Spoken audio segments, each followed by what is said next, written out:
Армысыз құрметті көрермен, бірінші Қарағанды телеарнасында жаңалықтар, студияда Айнұр Азаматқызы. Алдымен күннің айшықты оқиғаларына тоқталсақ.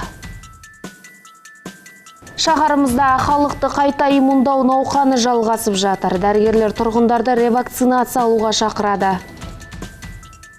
Қаламыздағы Қасым Аманжолов көшесінің тұрғындар ауылы жанында құрылысқа қарсы. Жер телімін сатып алған жекеменшік иесі ағаштарды кесіп, жаңа тұрғын үй салмақшы. Бір жылдан бері күрмеуі шешілмей келе жатқан мәселе бұл жолы немен аяқталмақ? Қарағандылық ультрамарафоншы Заңғар Әлкенов жаңа рекорд жаңартпақ. Ол 440 шақырым қашықтықты жүгіріп өтуді мақсат етіп отыр.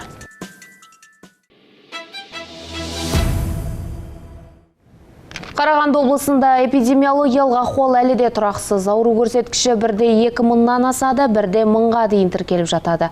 Өткен тәулікте өңірде коронавирус жұқтырған 611 жағдай тіркелді. Бұл кеше күнмен салыстырғанда 590 адамға аз.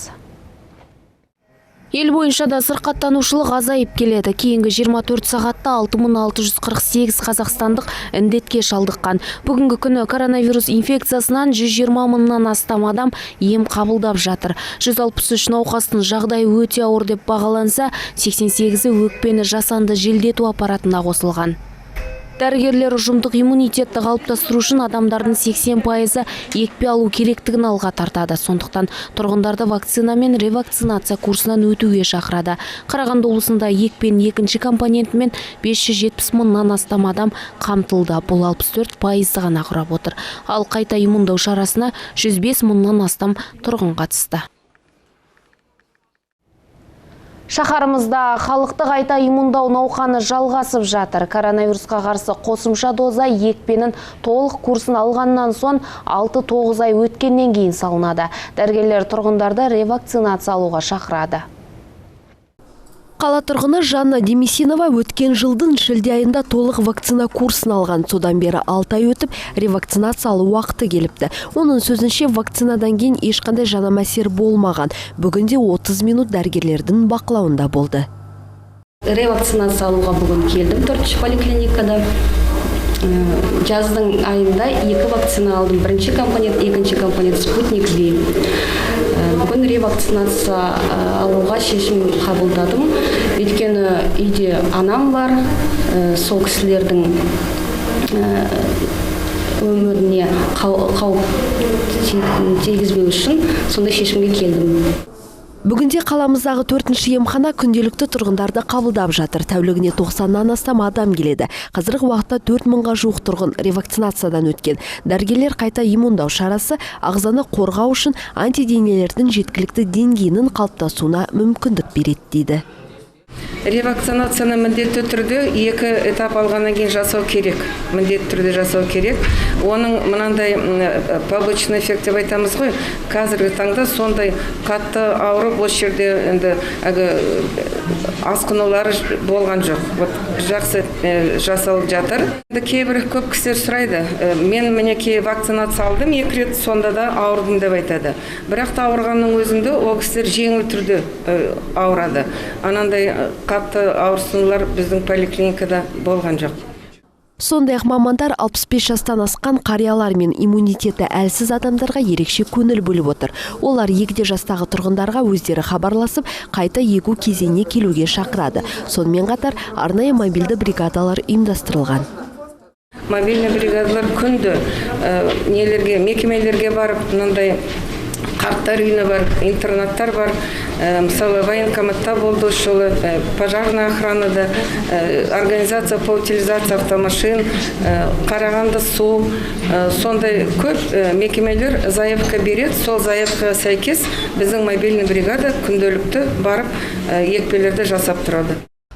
Дәрігерлер әлі екпе алмаған және вакцинаның толық курсынан кейін жарты жыл өткен тұрғындарды шақырады. Себебі қалыпты өмірге оралудың жалғыз жолы осы вакцина алу дейді. Айжарқын Сейсен, Дастан Шанин, бірінші Қарағанды телеарнасы. Баяғы жартас, сол жартас. Шаһарымыздағы Қасым Аманжолов көшесінің тұрғындары аула жанындағы құрылысқа әлі де наразылықтарын білдіріп келеді. Айтуларынша үй маңындағы оймақтай жер үлкендер мен балалардың серуендейтін жалғыз орны. Ал жер телімін сатып алған жекеменшік иесі тұрғындар еккен ағаштарды кесіп, жаңа тұрғын үй салмақшы екен. Бір жылдан бері күрмеуі шешілмей келе жатқан мәселе бұл жолы немен аяқталмақ? Толығырақ тілші бейне материалында.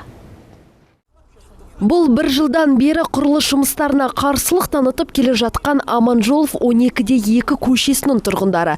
Бүгін сағызша созылып кеткен мәселемен тағы шықты. Айтуларынша белгісіз кәсіпкер мұнда не көп қабатты тұрғын үй, не сауда ойын-сауық орталығын салмақшы. Алайда бизнесмен осы уақытқа дейін тұрғындармен де, бақ өкілдермен де байланысқа шықпады. Бұл жолы барғанымызда жұмысшылар іске кірісіп кеткен. Бригадир аты жөнін айтудан бас тартқанмен атқарылып жатқан жұмысты баяндап берді. Сейчас на данный момент у меня задание это снести текущий паркинг. Почему? Потому что там играют дети, там собираются наркоманы, алкоголики. Мы должны это оградить, закрыть. Потом далее мы должны начинать демонтаж паркинга. А для чего? Ну, я думаю, все вопросы к руководству. Нет, ну что, будет дом построен? Все возможно. Даудың басы былтыр қаңтар айында басталған. Ал жер телімі жеке тұлғаның меншігіне сонау 2002 жылы өтіпті. Содан бері 5 мәрте иесі ауысқан. Соңғы сатып алушы енді аядай аулаға құрылыс жұмыстарын жүргізбек. Бұл жерге көп қабатты үй бой көтерсе күн көзін көруден қаламыз дейді жиналғандар. Оған қоса онсыз да суымыз қасықпен тамызғандай ағып тұрған кәрізді бітеп тастайтындарын айтады. Алақандай жерге бұлар үй саламыз деді. Біз соған қарсы болдық. Өйткені бізде жүретін жеріміз де аз. Оның үстіне мінеки өздеріңіз көріп тұрсыздар, мына 5 этажды үйдің маңайында, ана арасында даже 3 метрлік расстояние да жоқ да. Соның ағаштарын бәрін қопарып, міне қазып жатыр. Не күннің көзі түспейді, не нетпейді, не сұмдық көреді. Біздің сөзімізге құлақ асып жатқан жоқ. Біз ағашты отырғызамыз деп, қаланы көгертеміз деп, біз қолымыздан келмей жатыр, иә. Еще осында үй саламыз дегендер бүкіл ағаш нені құртып жатыр. Кездесуге тұрғындар шенеуніктерді Нұр Отан партиясының өкілдерін шақырған, бірақ қалалық мәслихат депутаттары ғана келді. Олар бұл жер учаскесі көп жылдан бері жеке меншіктің қолында екенін атап өтті. Заң түрінде құжаттары дұрыс болса қарсы шыға алмаймыз дейді тіпті. Дегенмен де мәселені тағы бір қарастырып көруге болатынын жеткізді. Қазір қарастырамыз, газ арқылы бұл кісілер рұқсатын алып, құжаттарын жөн дайындаса, онда біз әрине салып жатқан мүрдегерге ешқандай сөз айта алмаймыз. Қаланың әкімі келіп, мына жерде сөйлесіп, мына скверді қалтырамыз, анау деп бір сұрақтар шешілген. Мына тұрған паркингтің орнына біз істеме айта алмаймыз, негізінде олардың жеке меншік жері. Өзінің жерін аттай алмаймыз, ішіне керек.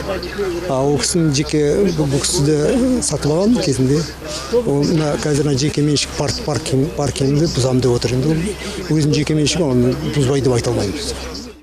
Жергілікті тұрғындар бұл жер кәсіпкерге заңсыз берілгендіктен құрылыс жұмыстары да заңсыз болатына сенімді. Ол жер ресурстарын басқару комитетінің жоспардан тыс тексеру нәтижесінде анықталған. Бұны растайтын тиісті құжат та бар көрінеді. Енді мәселенің мән-жайы қалай шешілетіні уақыт еншісінде. Десе де бассыздыққа еш тосқауыл қойылмаса, тұрғындар құрылысқа кедергі жасауға бекініп отыр. Айжарқын Сейсен, Нариман Доголев, Дастан Шанин, Бірінші Қарағанды телеарнасы.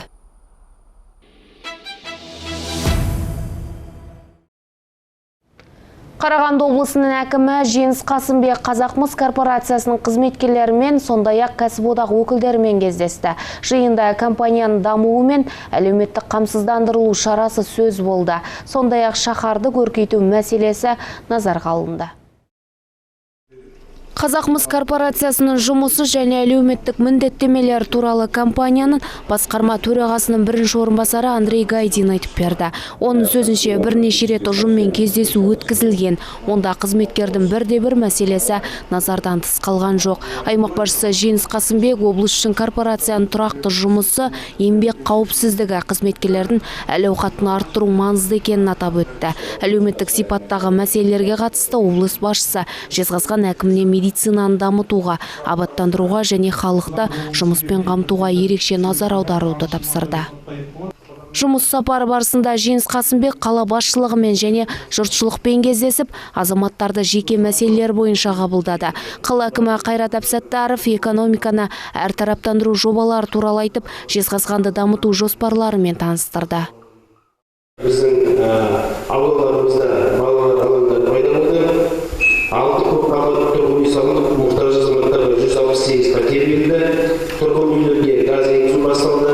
Қаламызға жайлы жаңа автобустар келді. Жастарымызға жеке жастар сарайы сыйға тартылды. Қаламыздың келбеті көріктендіріліп, тұрған үйлердің қасбеттеріне жөндеулер жүргізілді.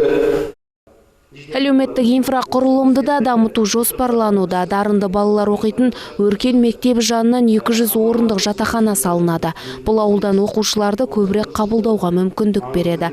Қала билігі Қабанбай Батыр шағын ауданында да дамыту жұмысын қолға алған. Мұнда жаңа мектеп бой көтермек. Бұдан бөлек апатты үйлердің тұрғындары да назардан тыс қалмайды. Біз енді бірінде апатты үйлердің тұрғындарын көшіріп жатырмыз. Енді баршамызға белгілі, бұл да өте көптен бері шешілмей келе жатқан мәселенің біреуі. Енді 5 жыл ішінде 140 үйдің тұрғындарын қоныс аударуы тиіс. 2021 жылы 24 апатты үйдің тұрғындарын көшіру басталды. Жезқазғанда жолдарды жөндеу жұмыстары да жалғасады. Биыл 8 көшені қамту жоспарланған. Жыл соңына дейін 6 үй пайдалануға берілуі тиіс. Олардың екеуі коммерциялық, осылайша 224 отбасы баспанамен қамтамасыз етіледі. Сондай-ақ биыл президенттің тапсырмасы бойынша Үйтас Айдос су ағарын қайта жаңарту басталады. Облыс әкімі проблемалық нысандар, дене шынықтыру сауықтыру кешені мен 320 орындық балабақшаның құрылысын аяқтау жөнінде тапсырма берді. Қарағанды облысы әкімдігінде өткен жиында су тасқынының алдын алу мәселелері қарастырылды. Мамандардың пікірінше, биылғы қыста аймағымызда қар аз жауды. Алайда көп жылдық тәжірибеге сәйкес, көктемде аз уақыттың ішінде жауған жауын шашын сай-саланы суға толтырып тастауы да мүмкін. Сондықтан алдағы маусымға дайын болу қажет. Отырыста төтенше жағдайлар департаментінің басшысы Мұрат Қатпанов баяндама жасады. Айтуынша, Асакаров, Бұқаржау және Қарқаралы ауданының елді мекендерінде қорғаныс нысандары нығайтылды. Өткен жылы 33 ауыл мен кентте қорғаныс бөгеттері мен үйінділер тұрғызылды. 9 шақырымнан астам су бұру арналары салынды және жөнделді. 2 мероприятия по реконструкции мостов на автодорогах областного значения в Асакаровском и Бухаржауском районах. Асакаровка және Бұқаржы аудандарындағы жолдарда қауіптің алдын алу бойынша 2 іс-шара жүргізілді. Қаңтар айының басында төтенше жағдайлар департамент және Қазгидромет қызметкерлері Нұра және Шерубай Нұра өзендерінің жоғарғы ағысындағы қар өлшемін маршруттарын бірінші рет айналып өтті. Гидроқұрылыстарды жөндеуге 970 миллион теңгеден астам қаражат жұмсалды. Көктемгі су тасқыны бойынша болжамдарды беруге әлі ерте. Жағдай наурыз айының басында айқын болады. Аймақ басшысы су тасқынына дайындық бойынша тапсырма берді. Тасқын сулардан қорғау бойынша облыстық жоспар әзірленді. Төтенше жағдай департаменті қар жамылғысының космомониторингі және облыс өзендерінде жарылыс жұмыстарын жүргізу қызметтеріне шарттар жасалды. 1 наурыздан бастап жол қызметтері су құбырлары мен көпірлерді тазартуға кірісу керек. Ірі су қоймаларынан су ағызу кестесі мен көлемі реттеледі. Облыс әкімі Жеңіс Қасымбек әкімдер мен сала басшыларына бірқатар тапсырма берді. Есть к ряду регионов вопросы. 1 наурызға дейін су тасқыны бойынша төтенше жағдайлар өкілдерімен бірге тағы жиын өткіземіз. Көшедегі қарды уақытында шығарып, гидроқұрылыстарды бақылауға алу қажет. Қарағанды облысында су тасқыны қауіп бар ауылдарды аралау басталды.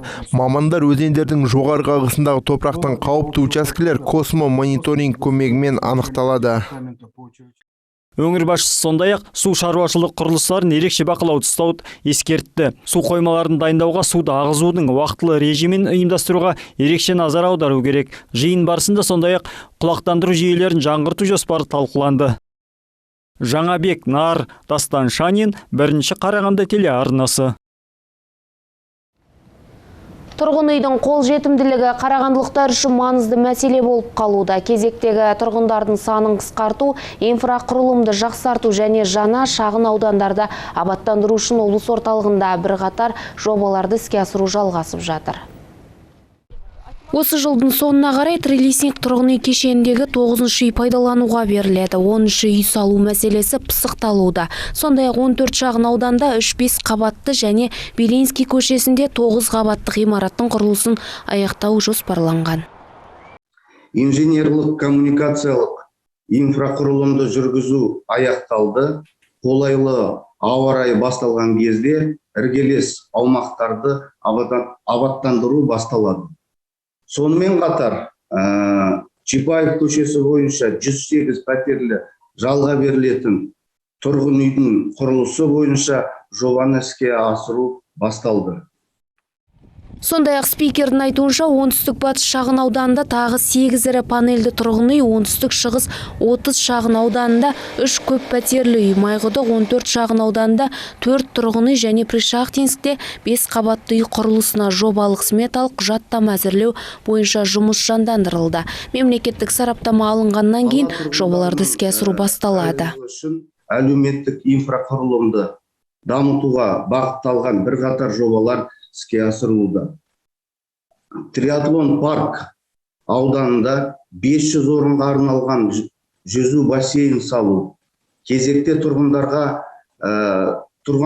пәтер беру үшін Аманжолов көшесі 7 бойынша әкімшілік ғимаратты қайта құру, халыққа ыңғайлы қызмет көрсету үшін жұмыспен қамту және әлеуметтік бағдарламалар бөлімі Чкалов көшесі номер 7 мекен жайы бойынша қайта жаңғыртылатын ғимаратта орналасатын болады. Сонымен қатар панель орталық шағын ауданда нөмір 3-ші үйдегі нөмір 2-ші блок секцияда қалған техникалық жұмыстар наурыз айында аяқталатыны атап өтілді. Қытайдан көптен күткен жедел саты келді. Мамандар жұмысқа кірісіп те кеткен. Бұл шамамен 2 айға созылады. Қала әкімі бұзақылыққа жол бермеу үшін барлық жұмыстарды бақылауда ұстауды тапсырды. Қарағандылық ультрамарафоншы Заңғар Әлкенов жаңа рекорд жаңартпақ. Ол 440 шақырым қашықтықты жүгіріп өтуді мақсат етіп отыр. Осы жолға рекордын Қазақстан Республикасы қарулы күштерінің 30 жылдық мерейтойына арнамақшы. Естеріңізге сала кетсек, Заңғар былтыр Қазақстан рекордын орнатып, Жезқазған Жанарқа бағыты бойынша 320 шақырымды небәрі 44 сағат 56 минутта жүгіріп өтті. Ол бұны қашықтыққа емес уақытқа арнады. Ал 2020 жылы Қарағанды Жанарқа бағыты бойынша 200 шақырымды бағындырған болатын. Заңғар әскери полиция офицері болып еңбек етеді. Бүгінде ол 440 шақырым жаңа жоғары марафонды қашықтыққа жүгіруді жоспарлап отыр. Әскери қызметші қызметтен бос уақыт күшейтілген даярлыққа арнап жүр. Биыл 440 шақырым қашықтығы бағындырым келеді. Қазіргі таңда осы бағытта маршрут әзірленуде. Менен бөлек бұл ультрамарафонда 5 адам қатысқалы отыр. Әскери адам жалғыз мен болып саналам. Осы жетістікпен тұспа-тұс келіп тұрған біздің еліміздің 2022 жылдың 7 мамырында тойланатын Қазақстан Республикасының қарулы күштерінің 30 жылдығына арнағым келеді. Қазіргі таңда тамақтану, жаттығу, барлық дайындығым ерекше өзім қамтитын арнайы жоспармен жасалып жатыр. Іс сапарда болсам да және қызметте болсам да уақытымды үнемдеп, дайындыққа көп уақыт бөлудем. Дайындығым қызметтен тыс уақытта жүргізіліп жатыр. Айта кету керек, Заңғар Әлкенов қазақ күресінен Қазақстан Республикасының спорт шебері, дзюдо мен самбодан спорт шеберіне үміткер. Алғаш рет 15 шақырым қашықтықтан бастаған ол жаңа рекордтарды бағындырып келеді. Бізге келіп түскен ақпараттар легі осындай болды. Жаңалықтарымыздың толық нұсқасын арнамыздың сайтынан да тамашалай аласыздар. Мен өздеріңізбен қоштасамын. Амандықта жүздескенше.